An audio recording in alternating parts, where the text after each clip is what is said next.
कथा कहाँ रही, कोई बता सकता हो? हाँ, कहाँ रही? हम लोग सुना याद है खाली, बस बतरे देर सुधरा थी ना, उसके बाद भूल याद। कथा जैसे छुड़ाया ब्राह्मण को, तो घोड़े की मांस लग गई और राजा ने पूरा जीवन पुण्य किया था और दोनों ब्राह्मणों को संतुष्ट करके भेजा, लेकिन गलती से अपराध हुआ था। मरा जब राजा, तब वो गया जो है यमराज के यहाँ। तो यमराज ने कहा इसने पूरी जीवन पुण्य ही पुण्य किया है, पाप इसके है नहीं। चित्रकेतु ने कहा इसका सब पुण्य पुण्य है, पाप कुछ नहीं है। तो कहा तब इसको क्या किया जाए? कहा पाप है थोड़ा सा। कहा क्या पाप है? राजा ने कहा पाप ये है कि एक बार इसने, दोनों ब्राह्मण लड़ रहे थे, उसको छुड़ाया, एक ब्राह्मण गिर गया जमीन पर, वहां पर घोड़े की मांस पड़ी थी, वो ब्राह्मण के मुख में लग गई। यही से बहुत पवित्र सा कपड़ा निकाल के भोजन बनाया जाता है कि ब्राह्मण कभी भी कोई अपवित्र वस्तु अगर गलती से कोई छुई छाए लिए और ग्रहण कर लिए वका, तो वो तो फिलहाल नहीं हम दिखाए लिए, लेकिन वका दोषी दूसरा व्यक्ति होता है। तो अब वो ब्राह्मण ने तो कहा इसमें इसकी महाराज 2 कमरे में मांस भरी हुई है घोड़े की, और उसे इसे खाना पड़ेगा, और नहीं तो ये नहीं जो है जा सकता, इसका ये इतना पाप है। तो कहा इसका कोई उपाय? कहा इसका कोई उपाय नहीं है। तब तक भगवान की कृपा, नारद जी पहुंच गए। नारद जी ने कहा क्या हुआ? कहा इसके हिस्से में आई है 2,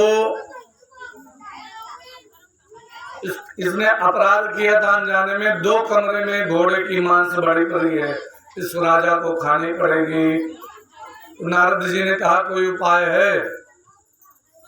हाँ एक काम करो, इसका जो पुण्य है उसमें से थोड़ा पुण्य छीन करके इसको कुछ दिन के लिए जन्म दे दो, पुनः जीवित कर दो, और यहाँ राजा के यहाँ रोना पिटना पड़ा रहा है राजा नहीं रहेंगे।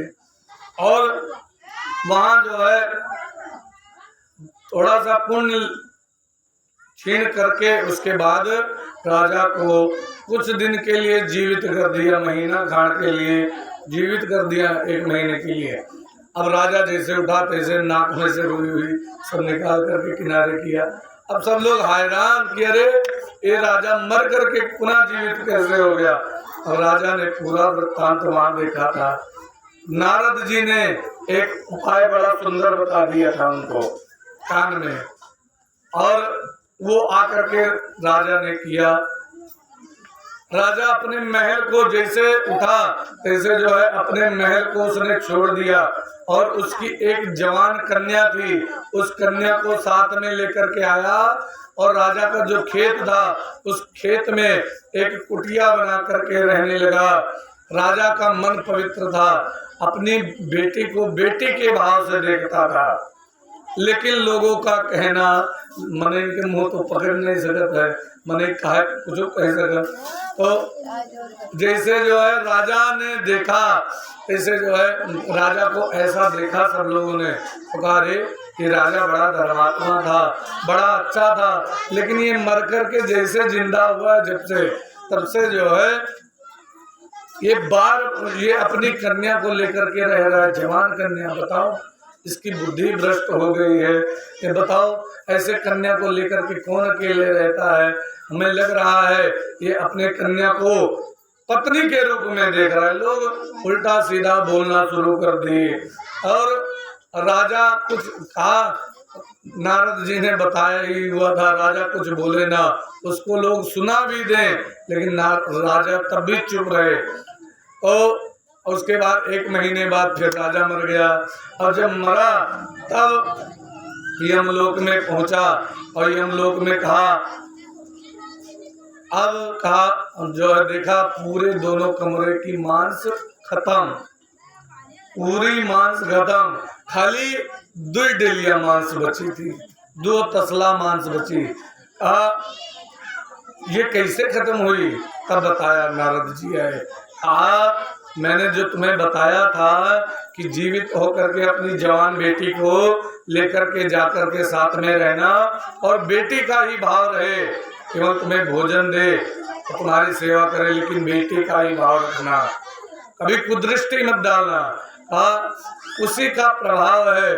तुम अपने जगह सत्य थे और तुमको लोग बोलना शुरू कर दिए कि राजा की बुद्धि भ्रष्ट हो गई, इसने अपनी बेटी को अपनी पत्नी बना करके रखा है, ऐसा है वैसा है।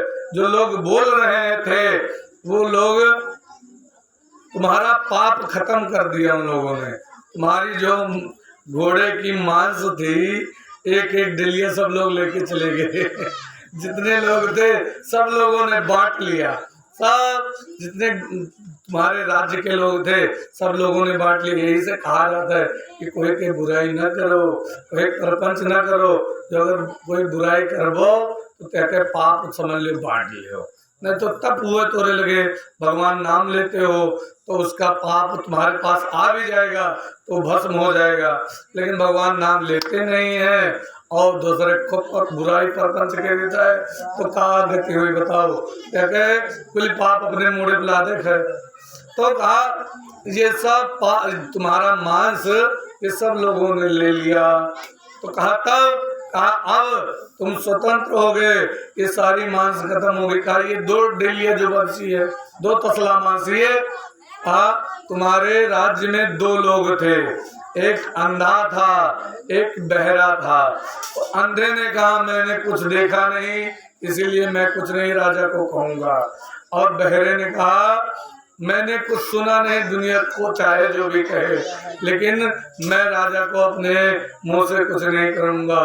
तो इसीलिए इन दोनों ने आपको कुछ नहीं बोला, इसीलिए आप दोनों इन दोनों का मांस खाना पड़ेगा, इन दोनों ने आपका नहीं हिस्सा बताया है। तो कहा तब इसको कैसे खाएं, तो कहा इसको नारद जी आए, नारद जी ने कहा इसको जला डालो, जला दिया, बिल्कुल राख बना दिया और राख बना करके थोड़ी सी बची और तब उसको राजा को खाना पड़ा। तो कहने का भाव अवश्य में भोक्तव्यम कृतम कर्म शुभाशुभम, भोगना पड़ता है। और वहां पर देखो राजा को पुनः जब शरीर मिला तो गिरगिट का शरीर मिला और कहा ये गिरगिट के शरीर को जैसे अब कहा वही राजा है, मृग था, यही गिरगिट के रूप में भगवान कृष्ण ने अपने बच्चों को बताया ब्राह्मण का अपराध हुआ था इसीलिए ये गिरगिट के रूप में आया है। तो कुएं में फिर देखने गए और वो जैसे बाहर आया भगवान कृष्ण ने उसको पकड़ा और पकड़ करके पटक दिया, वो उसकी मृत्यु हो गई, उसका उद्धार हो गया। बोले वृंदावन बिहारी लाल की।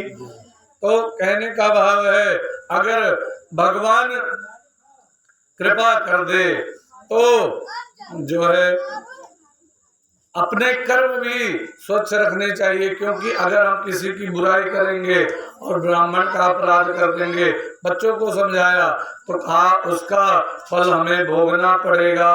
राजा नृग इसका उदाहरण है, इस प्रकार समझाया। और उसके पश्चात धीरे धीरे समय व्यतीत होता गया। एक भक्त हुए भगवान कृष्ण के, बड़े अच्छे भक्त हुए। भागवत में वर्णन है कि कृष्णस्य सखा कश्चित्